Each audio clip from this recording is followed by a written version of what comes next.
Let's do the cruise news. Virgin Voyages has announced the name of their second ship and where they intend to sail her.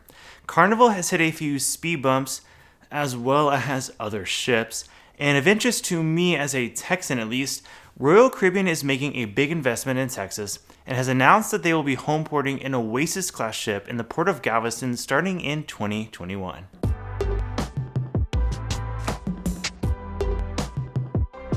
Hey everyone, my name is Ben and welcome back to ExploreInformed, where we dig into the details of travel so that the next time you go exploring, you can go a little bit better informed. If you want to see more videos like this, hit the subscribe button down over here so you can see our future content in your feed.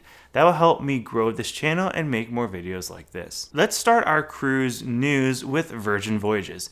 If you're not familiar with Virgin Voyages, they are the new cruise line from Richard Branson and the Virgin Group. We did a video a while back that I'll link to up over here about what to expect on Virgin Voyages, but I'll summarize the key point for you here. They are simply looking to disrupt the industry with a very unique offering, and personally I'm very on board with that. The adult-only cruise line will feature a very unique design and decor on board their ships. They'll have interesting room configurations. All tips will be included. There'll be free Wi-Fi. They'll feature no dining up charges, so no specialty dining or even no drink packages. And many other things honestly will set Virgin apart. We will just have to see how well it all works together though in terms of creating an enjoyable onboard experience. Virgin's first ship, Scarlet Lady, will debut this spring with cruises in and around the Caribbean. And there's been some anticipation or excitement about the plans for Virgin's second ship, or maybe that's just me. Virgin announced in November that their second ship will be called Valiant Lady and will launch in the early summer of 2021 with initial sailings in the Mediterranean.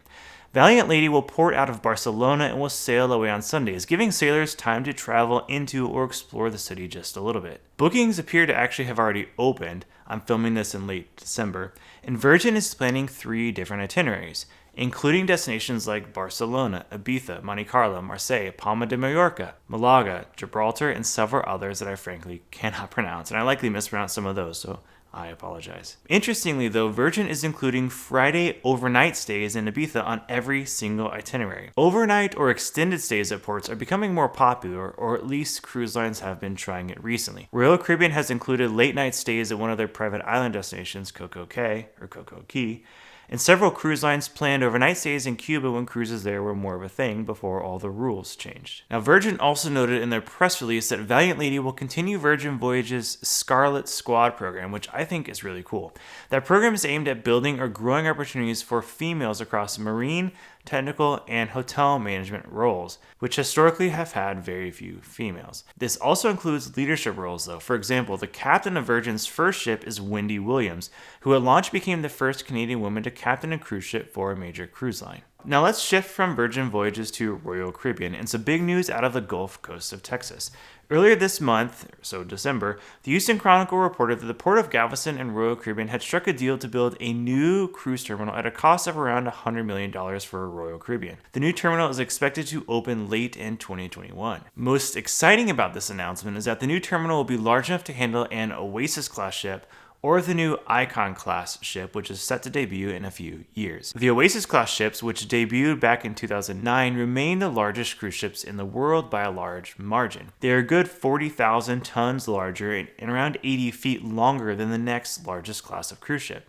And just as that announcement was made about the port, Royal Caribbean's CEO Michael Bailey announced that an Oasis-class ship, the Allure of the Seas, will homeport out of Galveston starting in November 2021, with the first sailing expected to take place on November 10th.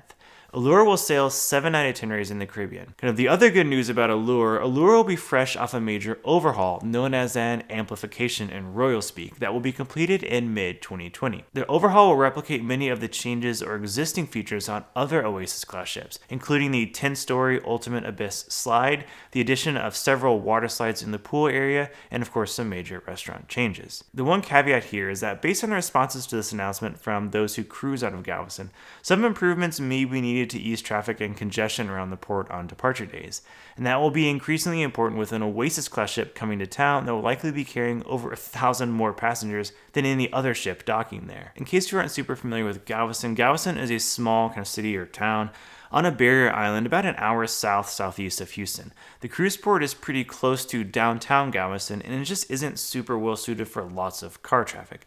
However, I do have confidence that this will be addressed in some capacity over the next few years. Now lastly, let's talk about Carnival.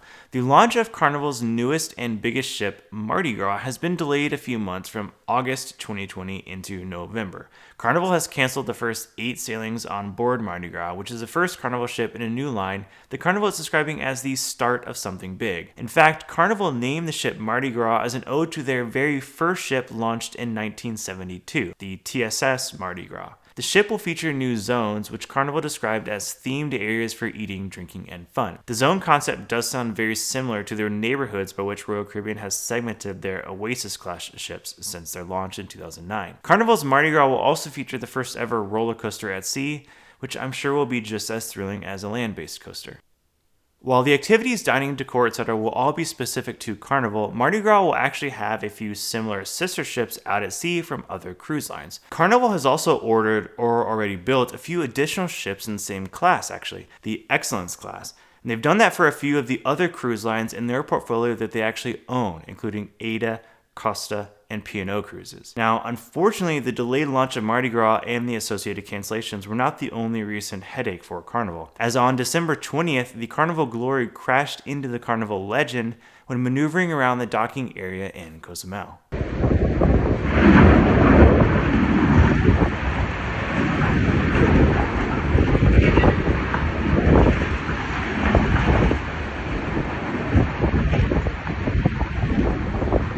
Ouch, I bet that hurt. It may have actually been good though that Glory crashed into one of Carnival's own ships, as it may have slowed Glory just enough to prevent it from also striking Royal Caribbean's Oasis of the Seas, which is docked right nearby. Now, I am of course not a cruise ship captain, officer, or nautical expert, but it seems the consensus among the peanut gallery is that high winds and high current in Cozumel contributed to or caused the accident. 6 passengers were actually injured in the accident, none of them severely, thankfully, when the aft corner of the Glory swept into the sharp bow of the Legend, and it ripped a pretty good gash into the back corner of the ship right at the level of the main dining room. And despite the damage, Carnival is operating the subsequent cruise for both ships, though part of the aft platinum dining room on the Carnival Glory will have to be blocked off for repairs. The Carnival Legend was not really damaged, or at least in the passenger area. I think there was some damage to the bow of the ship. Now, Carnival is assuring guests that there will be no impact to their holiday cruises over the weeks of Christmas and New Year's, other than some small adjustments to dining times to ensure that all guests can be accommodated adequately with the reduced dining room space. Hopefully they can get Glory all fixed up pretty quickly with minimal disturbance to Carnival's passengers. The repairs will likely occur much quicker than the investigation itself, and it may take some time before we learn the cause of the actual accident. So that is all for this video. If you're a cruiser and a subscriber or a viewer of this channel, comment down below. I would honestly love to hear from you. As usual, you can find us on Facebook, Twitter, and Instagram at ExploreInformed, and you can visit us on the internet at ExploreInformed.com. But thank you guys so much for watching, and I will see you next time.